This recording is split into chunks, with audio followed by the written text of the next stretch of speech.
Se eu tenho um sonho, meu sonho é ver Jesus tocar no seu rosto, beijar suas mãos, encontrar os que perdi, ser completo, ser feliz. Jesus,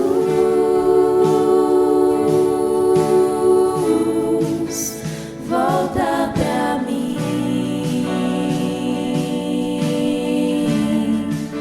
Jerusalém.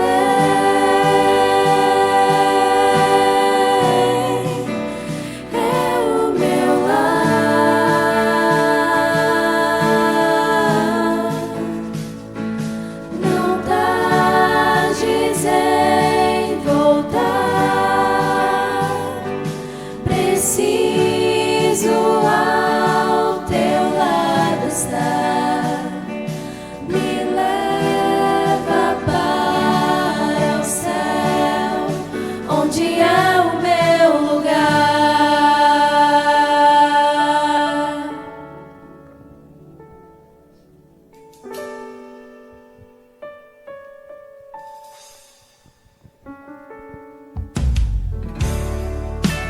Meu sonho é estar com Jesus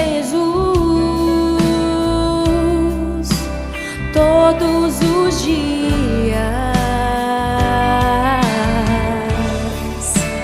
e me banhar em tua glória eternamente.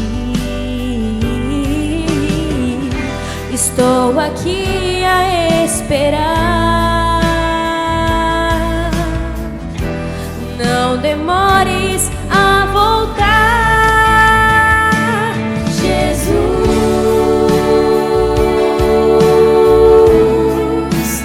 volta pra mim,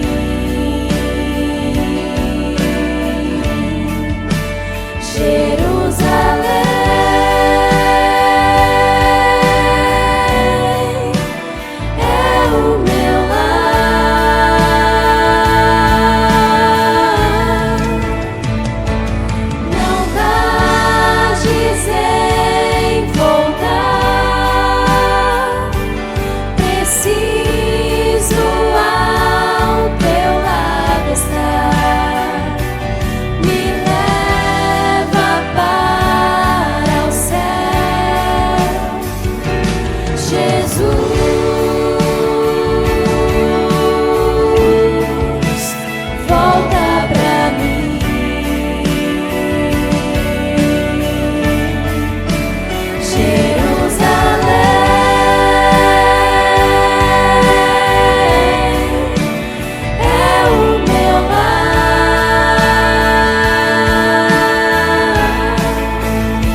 Nesse espírito de adoração e louvor ao Senhor, cante conosco.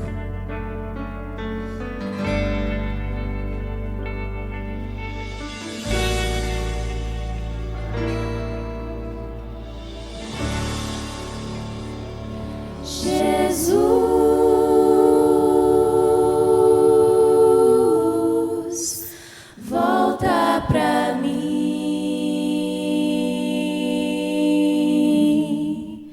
Jerusalém.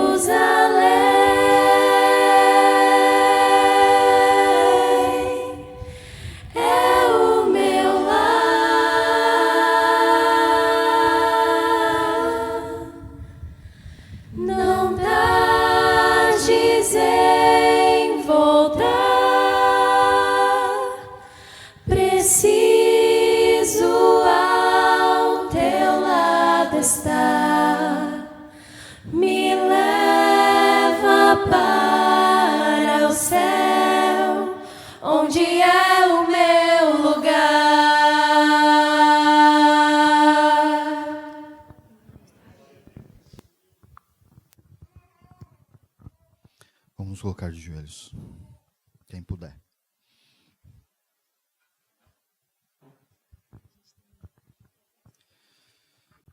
Eu vou dar alguns segundos para que você pense em uma pessoa que você gostaria que tivesse durante toda essa semana nesse evangelismo.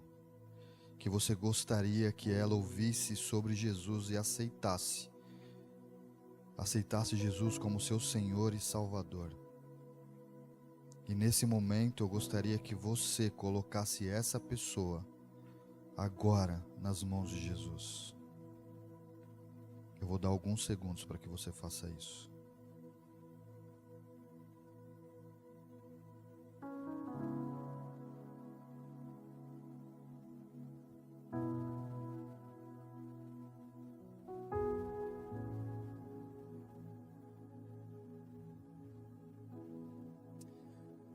Pai querido, aqui estamos ajoelhados na qualidade de seus filhos, reconhecendo que o Senhor é Deus sobre cada um de nós, tendo a certeza da tua presença nesse meio, sabendo que os seus anjos circulam por aqui, sabendo que Jesus Cristo está aqui.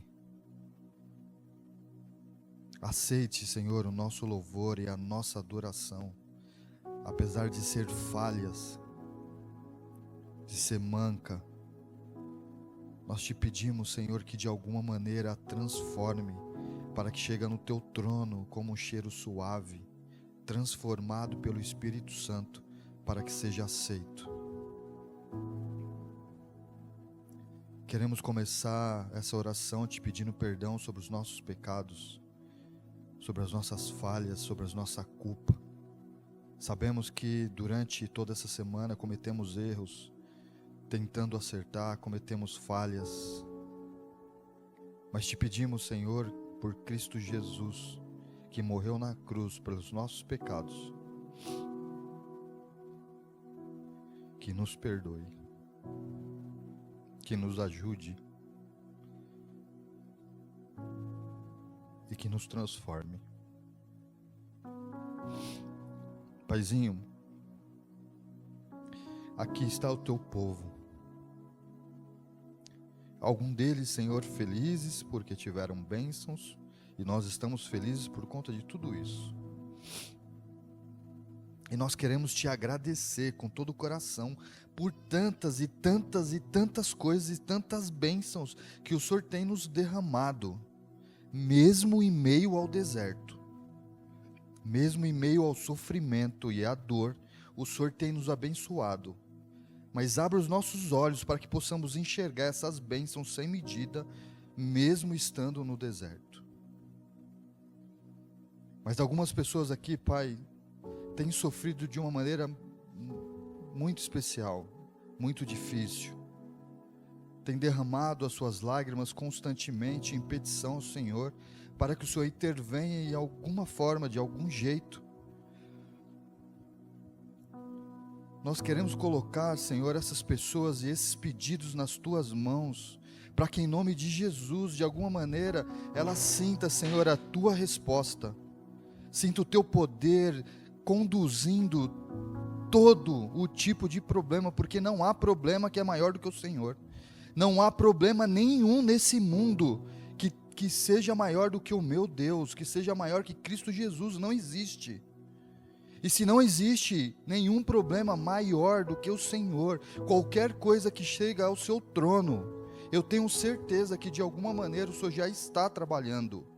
Já sentimos esse poder de transformação, de atuação do teu poder manifestado através da nossa vida, através das coisas que o Senhor faz.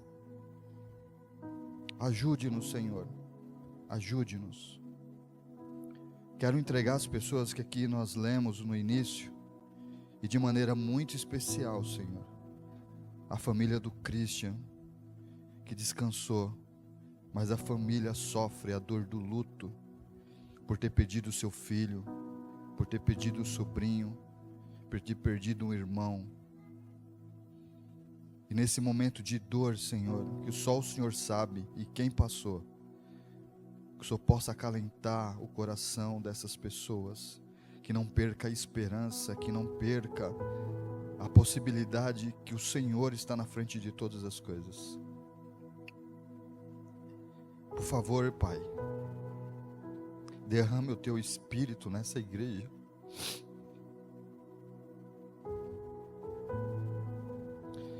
Transforma o Teu povo. Não deixa que pecado nenhum atrapalhe isso. Carecemos da Tua misericórdia e do Teu amor, do Teu abraço e da salvação. Obrigado por Cristo Jesus. Trabalhe, Pai, para que a pessoa que se escolheu essa manhã para trazer a Tua mensagem seja usado pelo poder do Teu Espírito, que ele não fale por ele, mas fale pelo Senhor, que a boca dele seja aberta mediante ao Teu Espírito, e toda coisa que tiver no coração dele para falar sobre ele mesmo seja expurgada, e o Espírito fale por meio dele, e que os nossos corações sejam preenchidos e transformados, nem que seja uma exortação, mas necessária para sermos transformados. Aceite, Senhor, por favor, em nome de Cristo Jesus. Amém. Vamos abrir nesse momento a palavra de Deus. Há 36 anos atrás, esse foi o primeiro sermão que eu preguei na igreja de Vila Matilde, quando eu era pastor assistente. 2 anos depois, foi o primeiro sermão que eu preguei na igreja de São Miguel Paulista, quando era pastor titular. O professor Heber Barbosa testemunha disso, está lá em cima. Ele era ancião lá na igreja. A Zenilda não frequentava lá, né? Era só secretária do colégio, frequentava uma outra igreja.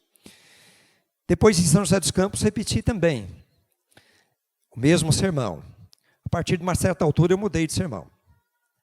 Mas eu quero pregar para vocês esse sermão, então. Vamos abrir a Bíblia no Evangelho de São João. Esse verso aqui é conhecido de todos nós. Inclusive, numa Semana Santa, eu já o li. Mas é um verso muito especial para o tema desta manhã. Da água para o vinho. Então vamos lá no penúltimo capítulo de São João. Capítulo 20. Vamos ler os versos 30 e 31. Quando a palavra de Deus é aberta, Deus nos fala, vamos ouvir. Na verdade, fez Jesus diante dos discípulos muitos outros sinais, que não estão escritos nesse livro. Estes, porém, foram registrados, para que creiais que Jesus é o Cristo, o Filho de Deus, e para que, crendo, tenhais vida no seu nome. Amém? Que palavras maravilhosas. Se nós formos para o capítulo 21 e lermos o verso 25, nós vamos encontrar, paralelamente ao que já lemos, algo interessante. Há, porém, ainda muitas outras coisas que Jesus fez. Se todas elas fossem relatadas, uma por uma, creio eu, que nem no mundo inteiro caberiam os livros que seriam escritos. João, testemunha ocular da vida e obra de Jesus, ele faz aqui uma ilustração com um tom de exagero, né? Olha, se a gente pegasse todo o papel do mundo e escrevesse com toda a tinta do mundo, tudo aquilo que Jesus ensinou, falou, realizou, não caberia no papel. E então você entende que o Evangelho, ele é um suprassumo, os melhores momentos da vida, da obra, do ministério como Messias do nosso Senhor Jesus. De forma diferente, um dia eu mencionei isso para vocês, possivelmente na Semana Santa, Mateus, Marcos e Lucas chamam os milagres de Jesus de milagres. João chama de sinais. São milagres, mas ele chama de sinais. Sinais do quê? Sinais do reino. Jesus cura um cego e ele dá um sinal muito poderoso de que ninguém vai ser cego na eternidade. Porque até mesmo quem não enxerga, sua visão será restaurada. Jesus ressuscita o morto. Ele dá um sinal poderoso de que ele é o dono da vida, de que ele tem poder sobre a vida e sobre a morte. E todos que se entregaram a ele como Salvador viverão eternamente, mesmo que já tenham descansado. Ressuscitarão. Então, os milagres de Jesus são sinais de como será o reino de Deus. Isso nos faz entender, então, por que que nem todo mundo recebeu ou receberá um milagre físico de Jesus. Uns foram curados do câncer, outros não. Uns foram curados de um coma na UTI, quase irreversível, foram curados. Tivemos um exemplo recente agora, né? Do João, filho do Jorge, lá do Arizona. O menino de 20 anos não tem nenhuma sequela. E o médico disse para mim, na frente dos pais, se ele acordar um dia, vai ficar com muitas sequelas. E ele é um milagre de Deus. Mas outros não foram curados, o João foi. Então, essa questão de sinais do reino nos faz entender, porque o maior de todos os milagres, o maior de todos, qualquer pessoa pode ser beneficiada. E sabe qual é o milagre maior? Resgatar da morte eterna, resgatar da escravidão do pecado, transformar e colocar dentro do reino de Deus. Esse é o maior de todos os milagres. E esse milagre só não vai receber quem não quiser, quem não permitir. Mas os milagres físicos, a cura de um cego, a cura de um paralítico, a ressurreição de Lázaro, esses milagres aconteceram quando Jesus tinha o propósito de dar um sinal do reino. Nem todo mundo nos dias de Jesus foi curado da cegueira. Nem todo mundo nos dias de Jesus ressuscitou. E não é só uma questão de ter fé ou não ter fé. É uma questão de soberania divina. Propósito de Deus. Sinal do reino de Deus. E um dos sinais do reino, no Evangelho de João, está no capítulo 3. O capítulo 3 do Evangelho de São João. O milagre que aconteceu em Caná da Galileia, onde Jesus iniciou, aliás, capítulo 2, onde Jesus iniciou o seu ministério como Messias, como o Salvador. Esse foi o primeiro sinal do reino apresentado por Jesus Cristo. A gente descobre, então, em nossa vida hoje, que Jesus ainda continua sendo tão real, tão poderoso e tão interessado nos seres humanos em torná-los felizes, em transformá-los e lhes dar a vida eterna, como quando ele esteve aqui na terra. As pessoas dizem assim, mas pastor, não acontece milagre mais hoje? Acontece. João foi um exemplo disso.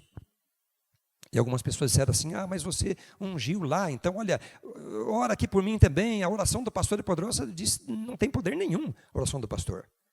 O poder é de Deus. Ele foi ungido e o poder de Deus o curou, o restaurou.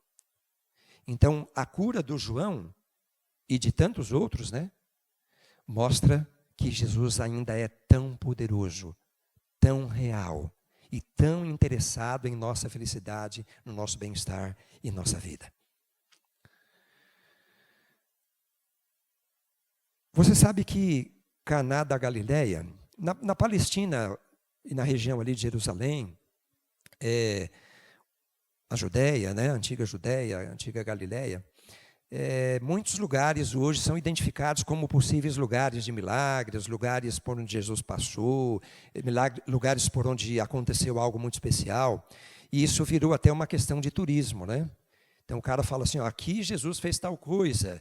E aí todo mundo vai lá tirar foto. Isso movimenta também o comércio. Então há conflitos de lugares, né? Ah, foi aqui ou foi ali? Até a sepultura de Jesus. Olha, foi aqui. Não, foi nesse lugar aqui. Então os historiadores, a gente tem aí, por exemplo, o pastor Rodrigo, professor Rodrigo, doutor Rodrigo, da Novo Tempo, ele é um historiador, ele é um arqueólogo, e eles tentam chegar o mais perto possível do lugar que muito provavelmente foi. Mas existe essa dificuldade. Então, a cidade de Caná da Galileia, identificada por alguns como sendo Kéfir-Quena, a 6 quilômetros de Nazaré, outros identificam como Kibert-Cana, a 14 quilômetros de Nazaré. Nesses lugares, inclusive, se oferece ali um cálicezinho, contendo o suco da vide, para que as pessoas possam comemorar. Olha, Jesus fez o primeiro milagre aqui. Então, isso acontece até o dia de hoje.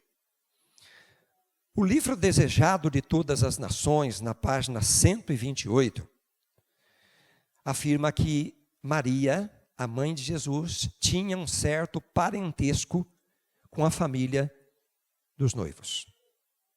Então ela tinha alguma ligação familiar com a família dos noivos. Segundo os historiadores, o principal deles é Flávio Joséfo, uma festa de casamento nos dias de Jesus poderia durar 1 semana. Olha que interessante, né? Casamento na igreja adventista geralmente acontece de domingo, pode acontecer também durante a semana, sim. Na maioria das vezes num domingo à tarde. E as pessoas depois da cerimônia vão para um local para se confraternizar. Ali você come o bolo da noiva, você bebe alguma bebida, come salgados.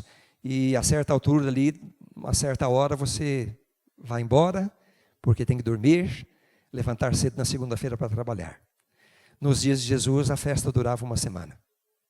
Mesmo que a pessoa trabalhasse, ela poderia trabalhar, no final do expediente, ela tinha compromisso já agendado. Para onde que ela voltava? Para a festa. Olha que interessante. Hoje, o principal elemento ou ingrediente de uma festa de casamento é o bolo. Quando eu me casei na igreja de Jardim Maringá, recém-formado, né, começando o trabalho, vida difícil, então a igreja e o meu pai se juntaram ali e serviram um bolinho ali, no final do casamento, no salão de baixo da igreja. Um bolinho com suquinho de uva também. E aí nós tiramos alguma foto e temos guardadas essas fotos até o dia de hoje. Mas nos dias de Jesus não era o bolo. No meu casamento não tinha salgado, não tinha doces, mas tinha um bolinho, né? Uma fatia de bolo. Nos dias de Jesus, o principal ingrediente de uma festa de casamento era o suco de uva. O suco da vide. Porque ele simbolizava a alegria. A alegria da união conjugal. A alegria porque essa é uma instituição de Deus e que funciona, e porque os familiares conduziram seus filhos até o altar de Deus. Então, a alegria, a celebração.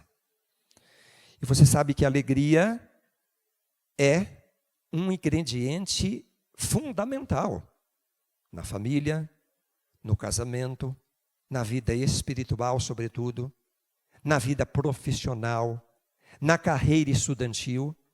Tem que ter alegria. A gente precisa se sentir felizes, realizados, ter alegria. Essa festa de casamento, para mim, foi a mais importante da história, né? Porque, na verdade, no meu casamento, Jesus estava lá, pela sua onipresença, no seu também. Mas, nesse casamento, Jesus estava presente fisicamente. O Messias estava ali, inaugurando a sua vida como seu ministério, como Messias e Salvador.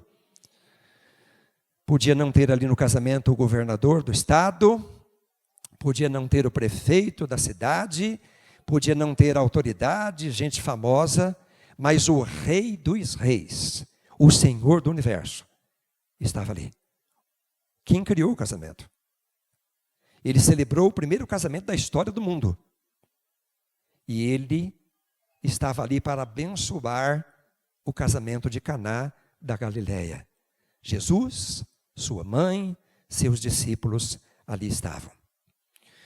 O historiador Flávio Joséfo diz que o suco de uva não somente era o principal ingrediente de uma festa de casamento, cujo estoque teria que ser suficiente, não poderia faltar. Imagina numa festa de casamento, você partindo o bolo, lá o meu casamentinho lá na igreja Jardim Maringá, partindo o bolo, e aí ficaria ali umas 30 pessoas sem receber fatia.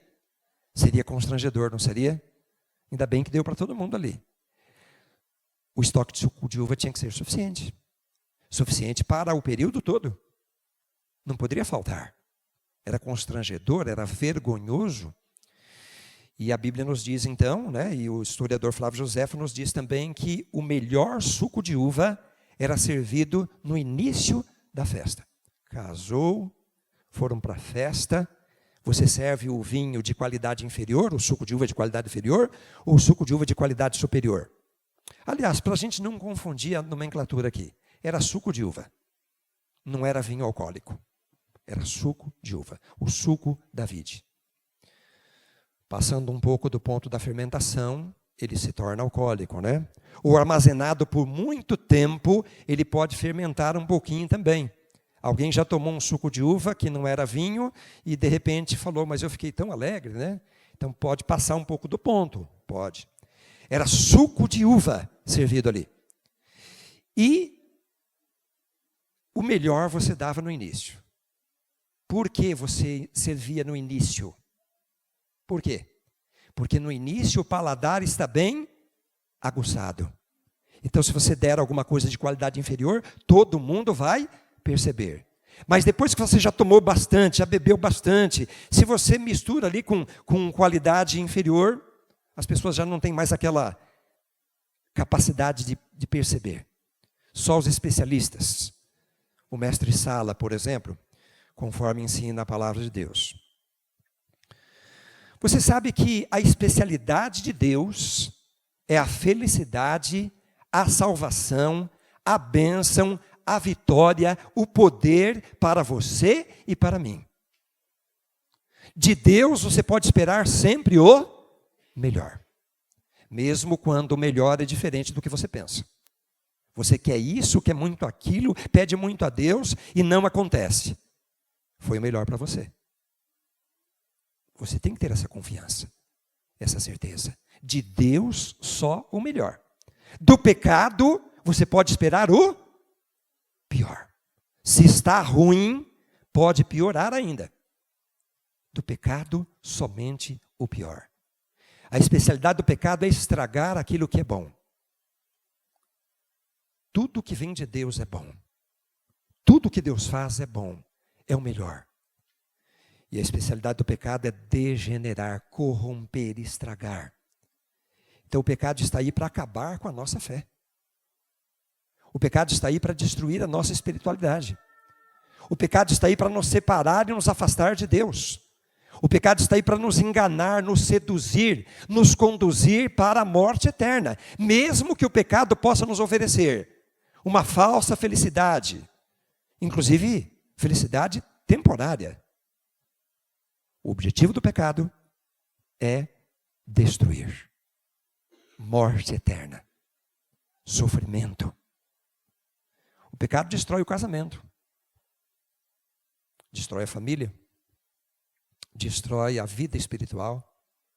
Destrói a alegria em muitas áreas da vida.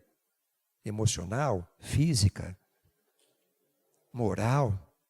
O pecado é horroroso. É nojento. E uma das razões porque o pecado nunca mais se levantará outra vez é o fato de que nós vamos pela eternidade saber quão nojento, horroroso e destrutivo ele é. Ninguém nunca mais vai ousar desejar se envolver com o pecado. Amém? Nunca mais. A frase dita por Jesus, mulher, que tenho eu contigo? Segundo William Barclay, era uma expressão comum na vida daquele povo. Ao contrário de ser uma frase desrespeitosa, uma frase não bondosa, não carinhosa, era uma frase comum. Então, essa frase significava assim: não se preocupe, você não compreendeu exatamente o que está acontecendo. Deixe as coisas sob os meus cuidados. Eu as resolverei como eu entender ser o melhor. Jesus estava dizendo simplesmente para sua mãe que deixasse isso com ele, para que ele pudesse lidar com essa situação da forma mais completa, da forma melhor. O estoque de suco de uva daquela festa era de aproximadamente 810 litros. 810 litros de suco de uva. Era o estoque aproximado, fazendo a conversão ali das metretas, das 6 talhas, né? Esse sermão aqui também pode ser usado para casamento, né? Eu já usei, porque você pode dizer que cada talha representa um aspecto fundamental e importante do casamento. Então, encha a sua vida desse ingrediente, encha seu casamento desse outro. Então, é um tema muito rico em aplicações, sejam espirituais, sejam de relações afetivas, casamento, família. Mas eram 810 litros. Eram em torno de 9 galões cada metreta, 27 galões, 135 litros, então, para cada jarro. Há um texto do livro Caminho a Cristo, na página 100, que diz o seguinte: levai a Cristo tudo quanto vos causa perplexidade. Coisa alguma é demasiada grande para ele, pois ele sustém os mundos e ele rege o universo. Nada do que de algum modo se relacione com a sua paz é tão insignificante que ele não o observe. Não há em nossa vida nenhum capítulo demasiado obscuro para que não possa ler. Perplexidade alguma, por demais intricada, para que ele não possa resolver. Caminho a Cristo na página 100. Você sabe que nessa página 100, o tema ali é a oração. A oração é a chave de Deus nas mãos da fé, capaz de abrir os celeiros do céu, onde estão armazenados os recursos limitados da onipotência. A oração é a respiração da alma. A oração é o abrir do coração a Deus como um amigo. Não que Ele não saiba o que você precisa, mas você está autorizando Ele a agir em sua vida. A oração não faz Deus baixar até nós, ela nos eleva até Deus. Então, um dos ingredientes principais da vida cristã, da vida matrimonial, da vida familiar, é a busca de Deus, é a oração. É a certeza de que de Deus nós só podemos receber o melhor. E não há nada, absolutamente nada, que cause em você preocupação, ansiedade, dúvida, medo, que não importe para Deus. Nenhum fiozinho cai de sua cabeça, sem que Deus tenha conhecimento. Amém? Vamos entregar a Ele tudo. E vamos aprender a buscá-lo de todo o nosso coração. Em primeiro lugar, nós encontramos então, nesse milagre, alguns passos importantes que nós devemos dar em nossa vida cotidianamente. Você sabe que o cristão precisa ter discernimento. E discernimento é um dom do Espírito Santo. É a presença do Espírito Santo em sua vida, capaz de fazer você enxergar um pouco mais, antever a tentação, o perigo, a crise, o engano. Visão. Foi isso que Salomão pediu para Deus. Sabedoria, visão, discernimento, o poder do Espírito Santo. Foi isso que ele pediu. Foi isso que Eliseu também pediu. Uma porção dobrada do Espírito Santo de Deus que esteve na vida de Elias, ele queria para ele o poder do Espírito Santo, a visão celestial, o discernimento. O casamento estava começando. Era a celebração do casamento. O casamento judeu, que é o modelo bíblico de casamento para nós adventistas. Não havia namoro, havia uma paquera, mais de longe do que de perto. E aí, quando eles trocavam palavras, demonstravam um interesse um pelo outro, o rapaz já tinha que ir lá na casa da moça, num almoço, e conversar com o pai da moça. E dizer, olha, já faz um tempo que a gente tem trocado olhares, já faz um tempo que nós estamos interessados um no outro, eu quero viver a minha vida inteira com a sua filha, eu quero amá-la, cuidar dela. Com a autorização do pai, começava o noivado. Já se pulava da paquera para o noivado, que a Bíblia chama de desposado. Desposado. E nesse desposado já se fazia uma agenda programando o matrimônio, o casamento. Depois, então, na casa do pai do noivo, os convidados participavam das bodas. E o pai do noivo, então, fazia uma oração, colocando a mão sobre a cabeça do filho e da nora, orava pedindo a bênção de Deus sobre a vida deles. Isto é o casamento judaico, é o casamento bíblico, o casamento adventista. O sermão, a música, tudo que é feito no entorno disso é para tornar o negócio mais bonito, né? Tornar o momento mais marcante. Mas o casamento é uma oração. E essa bênção tem que acontecer antes da consumação do casamento. O que é a consumação do casamento? O relacionamento íntimo. Muitas vezes o povo estava celebrando ali, bebendo, conversando, sorrindo, e o noivo e a noiva já pediam licença, iam para uma tenda e consumavam o casamento lá, e depois voltavam para conversar mais um pouco, para festejar mais um pouco. Assim era o casamento bíblico. O casamento estava começando, e uma crise tremenda já estava surgindo ali. Quase ninguém percebeu. Quase ninguém percebeu. Mas a mãe de Jesus tinha o poder do Espírito Santo em sua vida. Ela tinha visão. Ela tinha discernimento. E ela percebeu que o suco de uva havia se esgotado. Que constrangimento. Eu não sei em que dia da festa de uma semana, mas que constrangimento.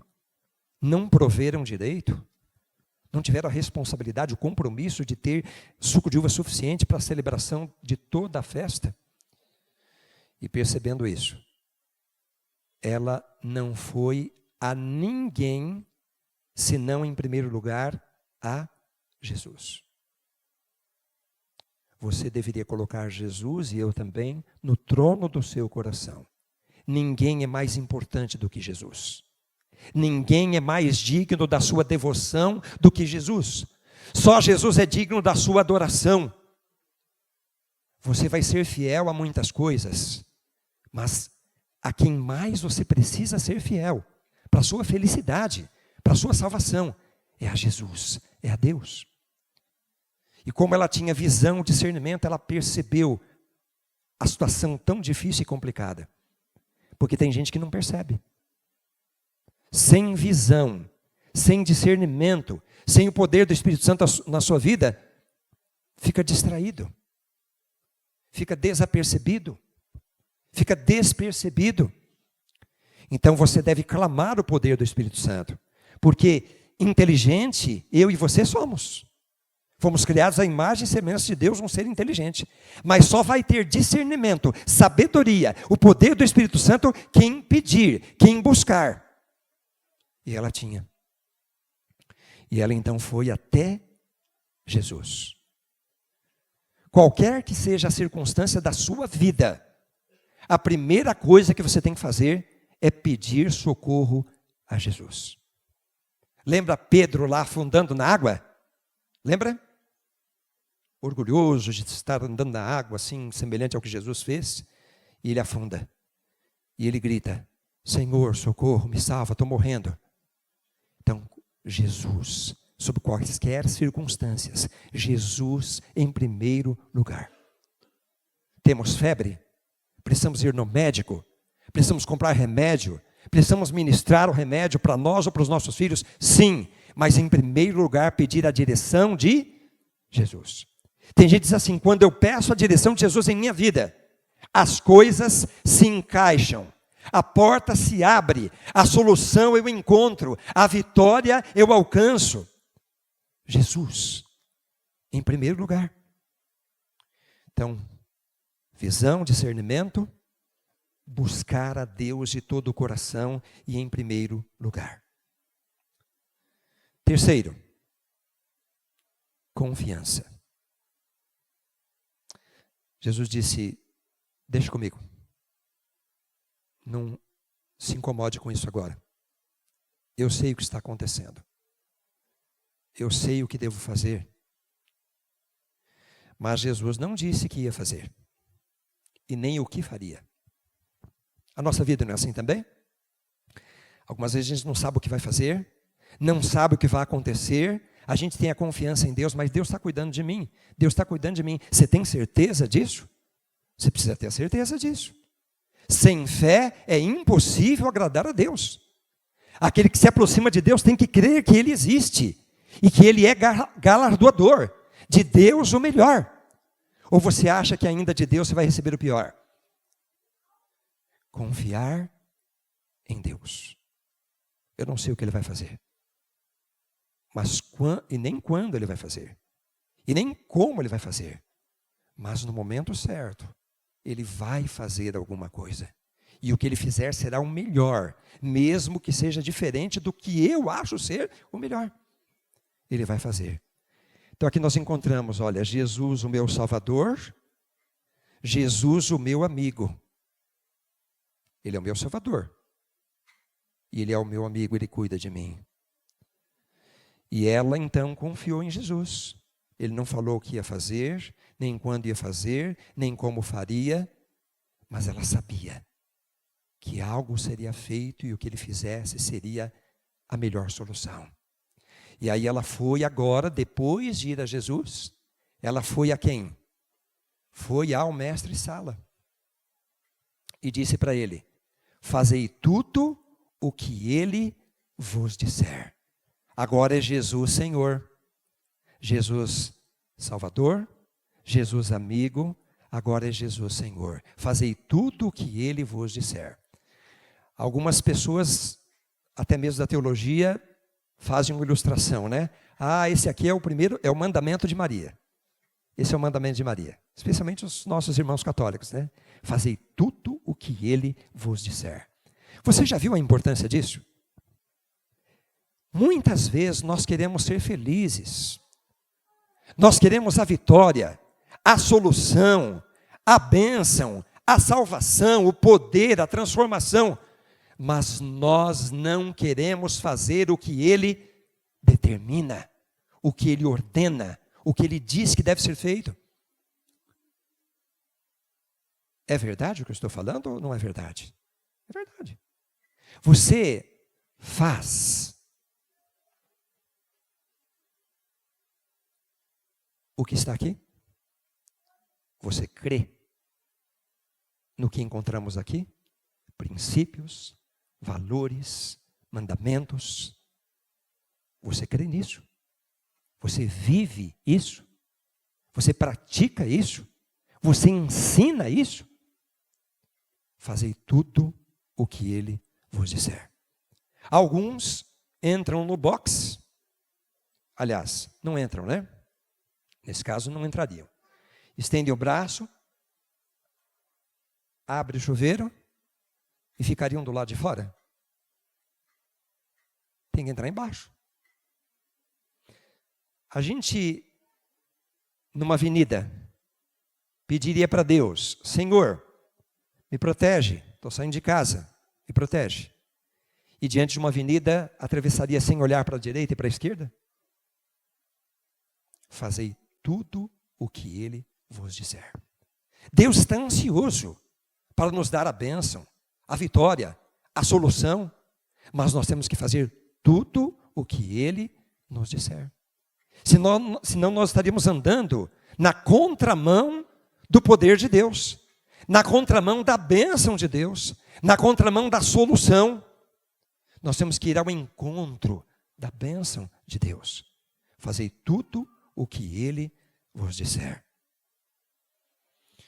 Você sabe que Jesus tomou a iniciativa e Ele mandou que as talhas todas estivessem cheias de água. Água potável. Tudo foi feito da forma como Jesus orientou, ordenou, mandou. E quando as talhas estavam todas cheias, Jesus abençoou. E esta água potável se transformou em suco de uva.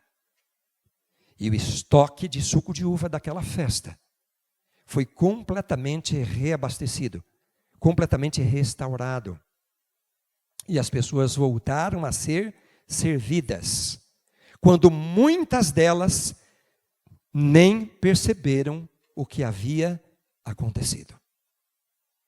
A Bíblia nos diz que o mestre-sala experimentou o suco de uva. E o suco de uva, servido agora, tinha uma qualidade superior, melhor do que o suco de uva que foi servido no início daquela festa, daquela celebração. Que coisa impressionante. Ao ponto dele querer questionar. Mas, família, vocês deixaram o suco melhor para depois? Esse não é o costume. Esse não é o costume. Então, note. Poder do Espírito Santo em sua vida. A busca de Deus. A confiança em Deus. Vai resultar em vitórias, bênçãos, soluções, milagres. Amém? Você sabe que os problemas humanos têm 3 fontes básicas. Consequências do pecado é a fonte principal. Problemas que as pessoas trazem para nós é a segunda fonte. Mas triste e dolorosa é a terceira fonte. Problemas que nós mesmos arrumamos. Porque os problemas que são consequências do pecado, não tem como evitar, estão aí. A gente também fica desempregado, a gente também tem o carro roubado, a gente também fica enfermo.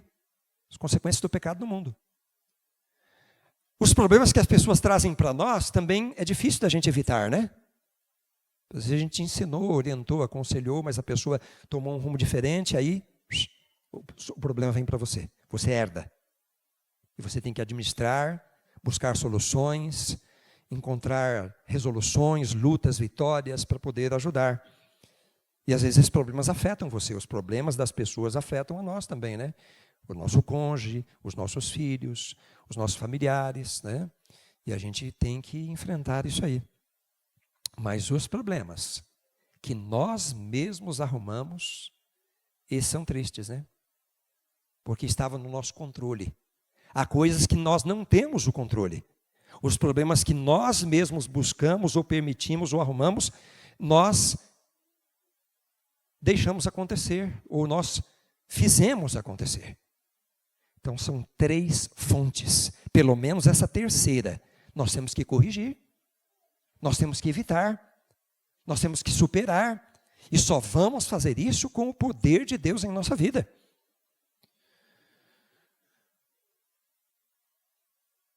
Eu me lembro quando eu ouvi essa história aqui, ainda no meu curso teológico, que foi o seguinte: um incrédulo e um ex-bêbado, um ex-alcoólatra. E o incrédulo disse para ele: mas você acredita mesmo na Bíblia? Acredita nesses milagres aí que a Bíblia fala? Que Jesus curou o cego, que Jesus curou o paralítico, que Jesus transformou a água em vinho, em suco de uva. Você acredita nisso? Eu não acredito nisso não, disse o incrédulo. E aí o ex-bêbado disse: eu acredito. E ele perguntou: por que você acredita? Ele disse: porque na minha casa, eu era um alcoólatra. E eu vivia à noite bebendo, algumas vezes dormia na rua, chegava em casa bravo, nervoso, causava ali um clima totalmente ruim na minha família. Minha esposa sofria, chorava, orava por mim, meus filhos sofriam, choravam, oravam por mim. Eu gastava todo o meu dinheiro. Algumas vezes eu perdia dinheiro estando bêbado, ou alguém me levava, roubava o dinheiro. E lá em casa, os móveis sendo depreciados, e nós não tínhamos dinheiro para trocar o guarda-roupa, trocar o colchão, trocar a cama. Essa era a minha vida. E a minha esposa não desistiu de mim. Ela orou por mim, ela intercedeu por mim, ela teve paciência, foi perseverante. E ela me incentivava a viver uma vida melhor, a ser verdadeiramente feliz. E Deus operou poderosamente na minha vida. Hoje, o dinheiro que eu gastava com a bebida alcoólica e que perdia na rua, na vida, está ali a mesa, as cadeiras, o guarda-roupa, a cama, o colchão. Aquele clima tão desarmônico, tão agressivo e até violento, onde havia choro e sofrimento. Hoje, o clima é de amor, de união, de harmonia. Então eu creio que Jesus transformou a água em vinho, sim. Eu creio que Jesus curou o cego, sim. Porque Jesus me transformou de um alcoólatra numa pessoa sóbria. Um lar cheio de angústias e dores, num lar de felicidade e de harmonia. Jesus é real hoje. Ele fez isso na nossa vida. Contra fatos não existem argumentos. Jesus, ele tem esse poder. Basta que nós permitamos. Basta que nós experimentemos.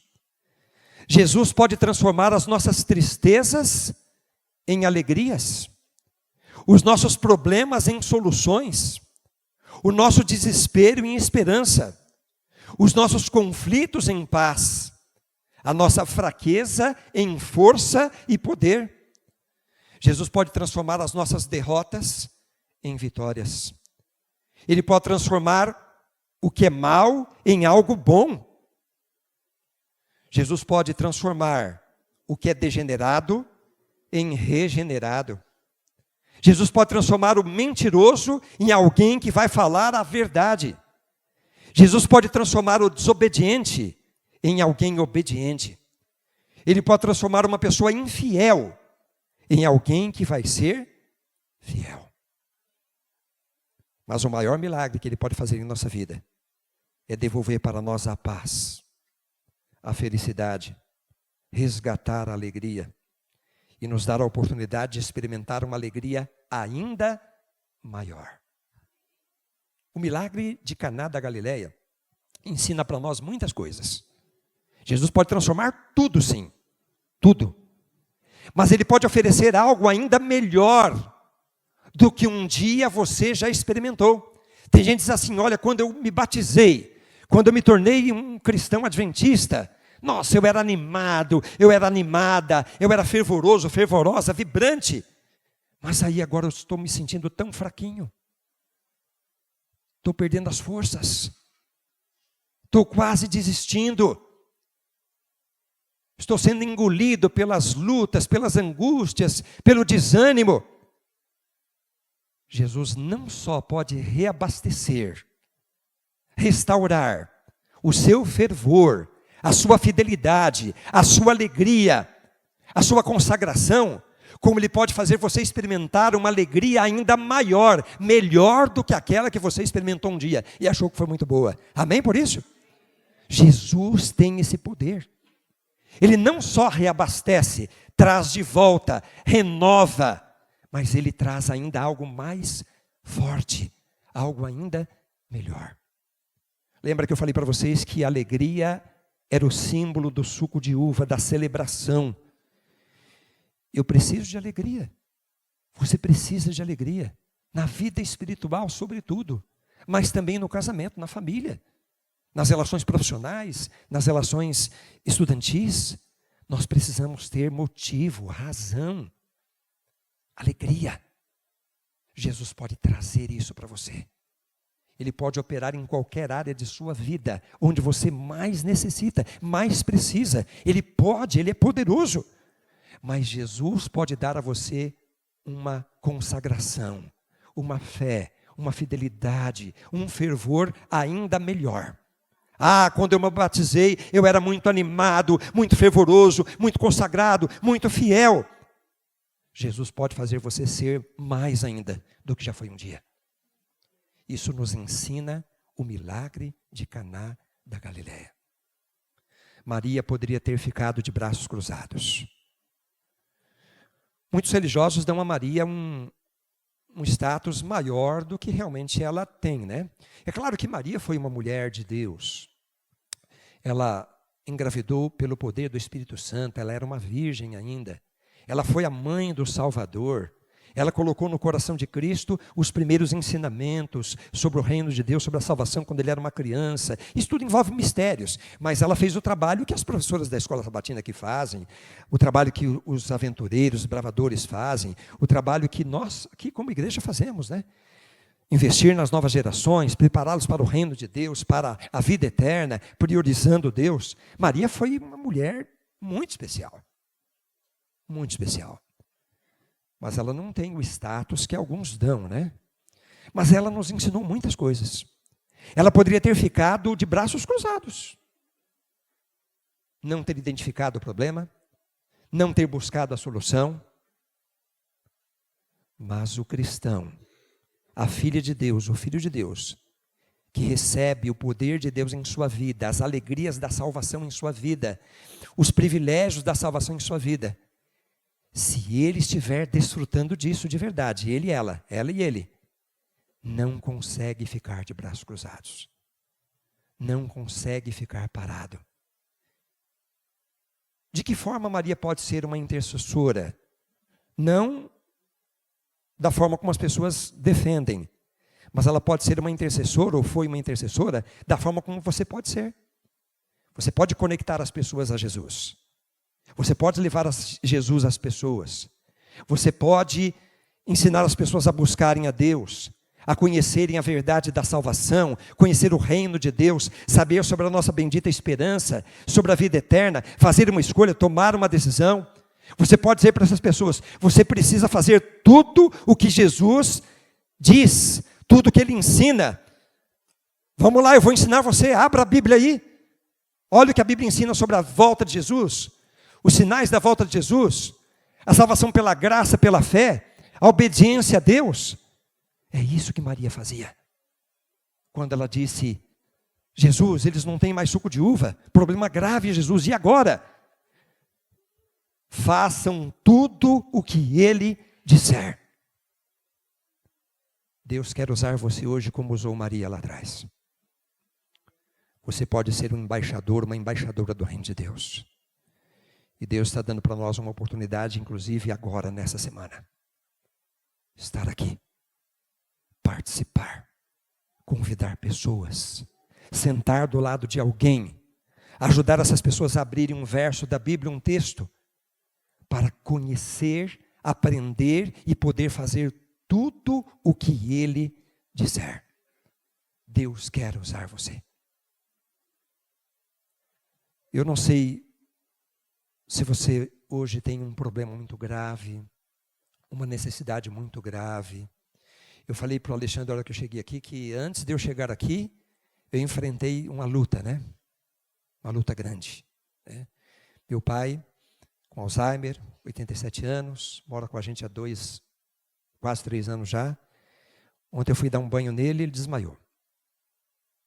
De noite, precisei levá-lo ao banheiro, ele desmaiou de novo. Hoje pela manhã, precisei levá-lo ao banheiro e ele desmaiou. Aí você vai dizer, não, mas ele vai sempre no banheiro? Não, não vai. Ele é trocado na cama, né? Ele recebe alimento na boca. Mas algumas vezes a situação é tão grave ali que você não tem como fazer isso na cama, você tem que dar um jeito, né? E ele desmaiou 3 vezes, de ontem à noite para agora. Aí eu falei assim, meu Deus, só pela misericórdia de Deus mesmo para pregar depois, porque você fica num estresse, né? Um alto nível de estresse, mas Deus é grande. Então todos nós temos a nossa luta. Minha mãe Ontem à noite foi levada no hospital pelos meus irmãos que em São Paulo cuidam dela, está numa situação até pior. Então, cada um de nós temos uma nossa luta. Eu não sei se você está passando por problema no seu casamento, na sua família, na sua vida espiritual ou na sua vida profissional. Mas uma coisa eu sei, de Deus você pode esperar só o melhor. Se você seguir esses passos e entregar-se completamente a Deus, Deus pode operar um milagre na sua vida, porque Ele é poderoso. Ele pode dar para você a vitória, a solução, a bênção e a alegria ainda melhor, ainda maior do que aquela que você um dia experimentou. Você crê nisso? É isso que você quer para a sua vida? Eu vou convidar o grupo então, que vem aqui à frente, para cantar uma música, e enquanto elas cantam, se você quer o poder de Deus, o milagre de Deus, a bênção de Deus, se você confia em Deus, se coloque de pé, e eu vou orar por você no final.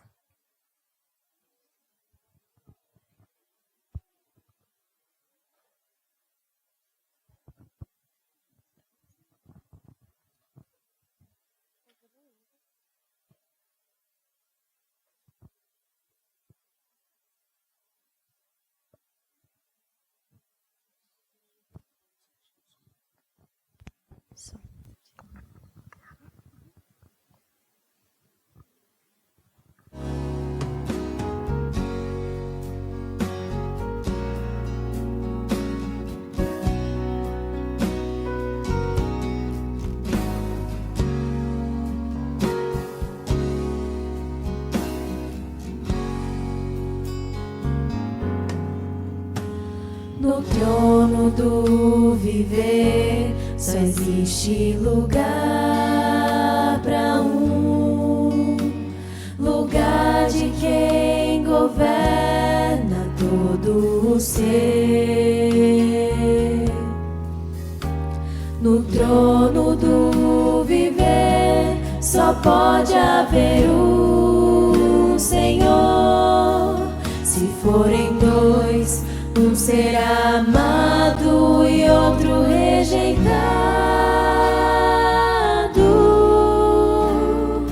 Vem, decide agora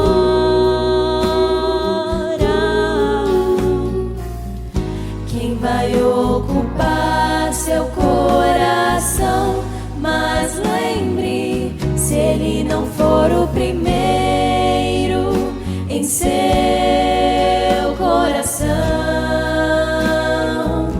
então já não é mais nada, não passa de uma ilusão. Mas se ele for o primeiro, o seu companheiro, motivo do seu existir, você vai viver, você vai sorrir, você vai vencer. Um novo dia vai nascer pra você e pra mim. Depende de aceitar Jesus no viver. É hora de beber da fonte da vida. Você verá que Jesus existe, plena alegria. Vem, decide agora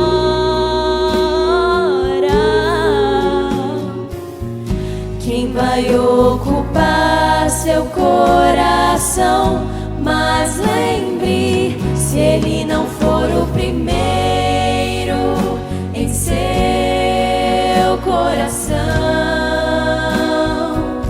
então já não é mais nada, não passa de uma ilusão. Mas se ele for o primeiro, o seu companheiro, motivo do seu existir, você vai viver, você vai sorrir, você vai vencer.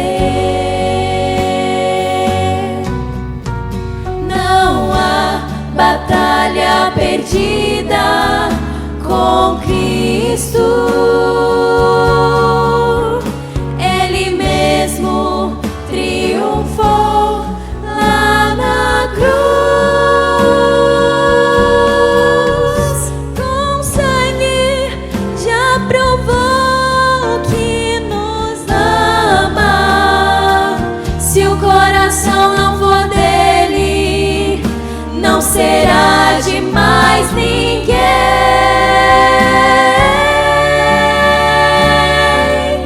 Se ele não for o primeiro em seu coração, então já não é mais nada, não passa de uma ilusão.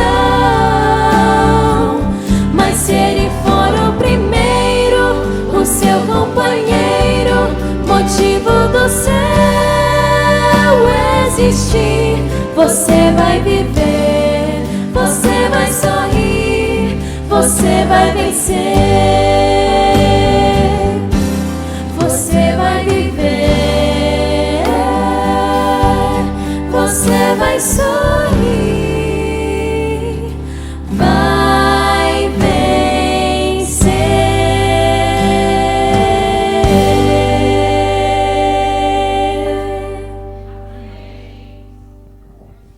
Oremos a Deus. Pai querido, queremos que o Senhor ocupe o trono do nosso coração.